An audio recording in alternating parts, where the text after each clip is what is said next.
Aujourd'hui, je vais vous présenter un protocole super intéressant. Concrètement, avec ce protocole, on va pouvoir échanger une ou plusieurs cryptos en même temps. En plus de ça, on n'aura aucun slippage, aucun frais, on sera protégé des attaques MEV. Et si le slippage, les attaques MEV, ça vous dit rien, je vous expliquerai tout ça, ne vous en faites pas. Et cerise sur le gâteau, le protocole n'a pas lancé son token, donc on peut éventuellement farmer un potentiel airdrop. Après, vous le savez très bien, avec les airdrops, il n'y a jamais de certitude, mais c'est quand même un plus. Le protocole, je l'ai présenté il y a pas longtemps dans une vidéo justement où je vous passais en revue 20 protocoles qui pourraient être de potentiels airdrops.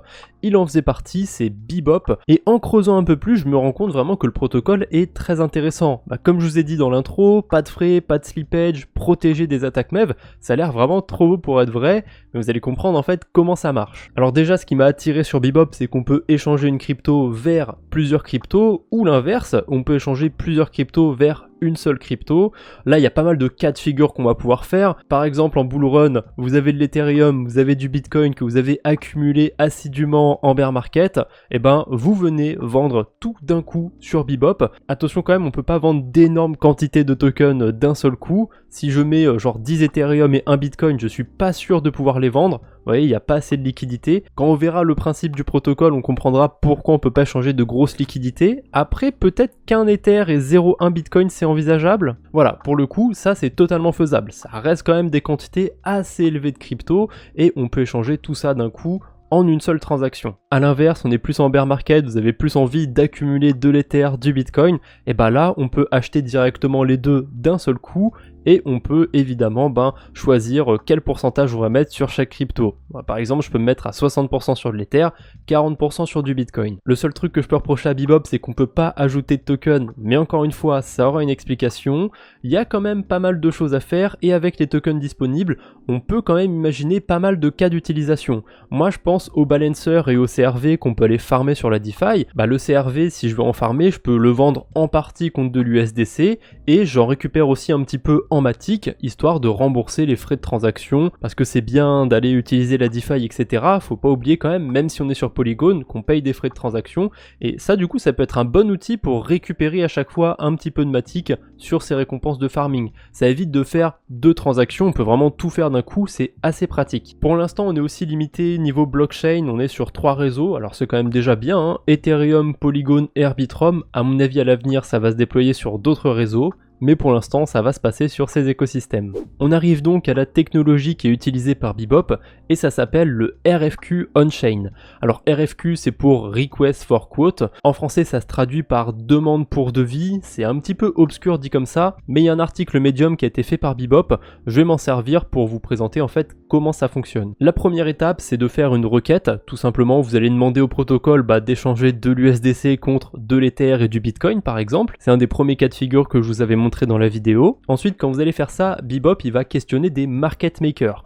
Les market makers, c'est des gens qui proposent des achats, des ventes de crypto à Bebop. Donc pour ceux qui font du trading, en fait, c'est très proche de l'OTC, sauf que Bebop, ça va être encore plus puissant que de l'OTC, puisqu'il va comparer plusieurs market makers en même temps. C'est comme si on avait un agrégateur sur de l'OTC en fait. OTC, ça veut dire over the counter, donc c'est passer des transactions en dehors du marché. Quand on est un particulier, normalement, on va pas passer ce genre de transactions, c'est plus réservé aux institutionnels, et le but de l'OTC c'est de passer des grosses transactions sans faire changer le prix du marché. Par exemple, on va vendre 1000 bitcoins, on veut éviter qu'il dégringole suite à ça, et on va passer en OTC. C'est moins flexible, ça prend plus de temps, mais ça permet de pas trop faire bouger ou pas faire bouger la valeur du Bitcoin. Du coup, Bebop, quand vous allez faire une requête dessus, il va comparer les market makers et il va essayer du coup de vous apporter le meilleur chemin possible. Donc on peut le voir sur la troisième image, là il a trouvé que c'était le chemin bleu le plus intéressant, donc il va vous faire passer par là. À ce moment-là, vous allez avoir une requête, vous allez avoir un smart contract à signer, ça ne coûte aucun frais, on aura l'occasion de le voir, je vous ferai une petite démonstration en direct, et une fois que vous avez signé ce smart contract,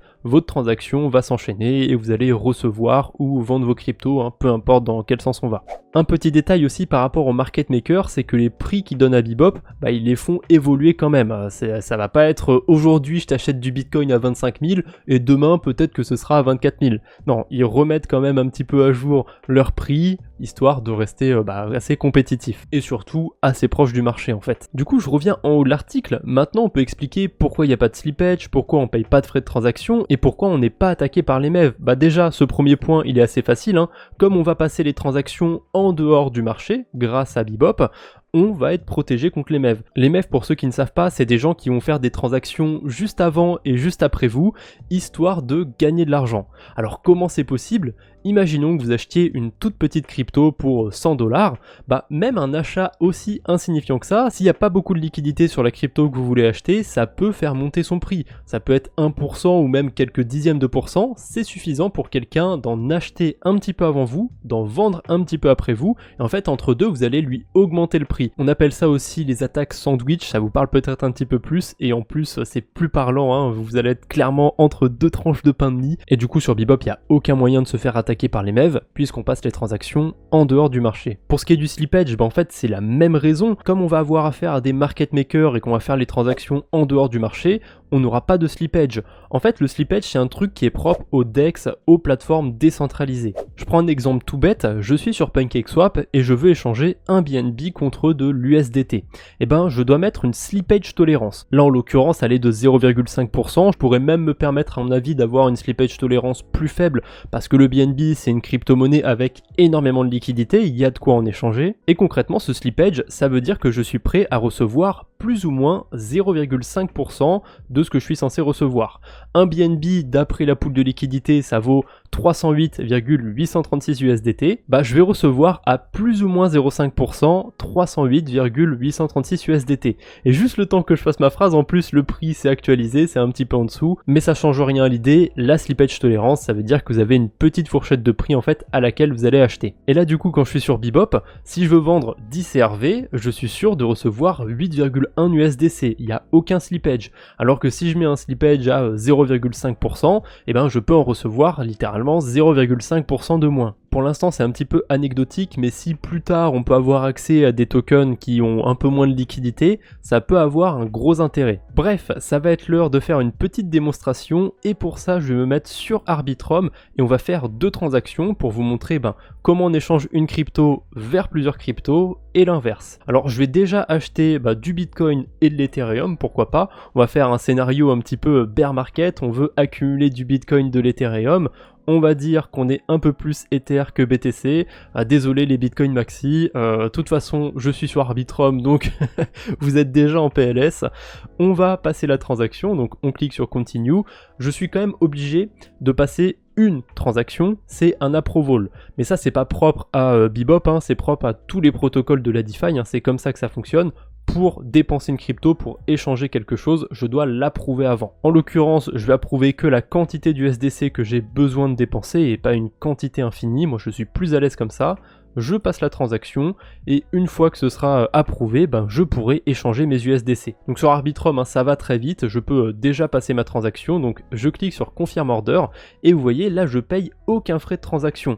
Alors sur Arbitrum et Polygon, les frais sont pas excessifs donc ça va encore, mais le fait de pouvoir passer des transactions avec zéro frais sur Ether, c'est plutôt pas mal. Alors c'est pas non plus aussi magique que ça, vous voyez quand même que c'est compensé, hein, les frais gratuits. J'échange 151$ et 31 centimes contre 150$ et 50 centimes, donc quelque part je paye plus ou moins mes frais de transaction. Après sur Ethereum, on paye les frais en Ethereum, et si la valeur de ce token s'apprécie avec le temps, je pourrais être plus affecté que si je perds juste la même quantité en USDC. Après là on est que sur la spéculation, est-ce que Ethereum il va monter ou pas, libre à vous de penser ce que vous voulez. Je suis de retour sur Bebop, hein, vous voyez que la transaction est passée, j'ai maintenant du Bitcoin et de l'Ethereum dans mon portefeuille. Maintenant on va faire un autre trade.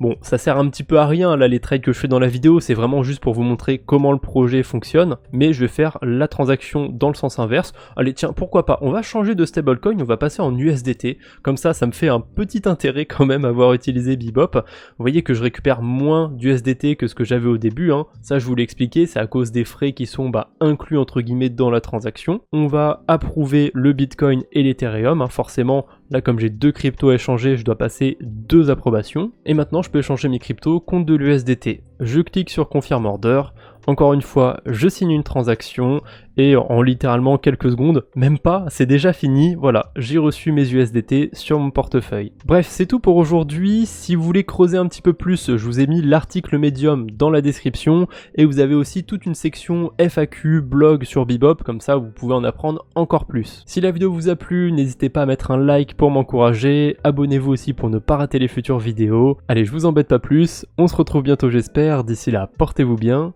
salut tout le monde.